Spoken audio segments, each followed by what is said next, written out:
This spring, severe weather research scientists gathered to the Tennessee Valley to study how severe weather and especially tornadoes form in the south. And you've likely seen the radar trucks on the ground, and you may have even spotted them up in the air. And WHNT News 19 meteorologist Christina Edwards explains how tornado research is conducted 8,000 feet above the ground. You've heard about hurricane hunters flying into the eye of hurricanes, but did you know that the same aircraft, a WP 3D Orion, is used to chase tornadoes? We can go to the weather, and we can get there relatively quickly in our P3, and beyond that, we can stay in and around the weather for a long time. It may seem counterintuitive, but it's a strategy that severe weather researchers have used since the early 90s. We applied what we learned about using the P3 in a tornado experiment called VORTEX-94 and VORTEX-95. It was really the first of the Vortex experiments, and we flew the P3 in both of those years.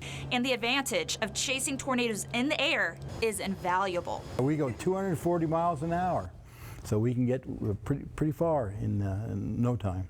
We left Huntsville shortly before 1 p.m. and already we are south of Little Rock near Hot Springs, Arkansas. If we were in Storm Hunter 19, we would be nearing the Rogersville area.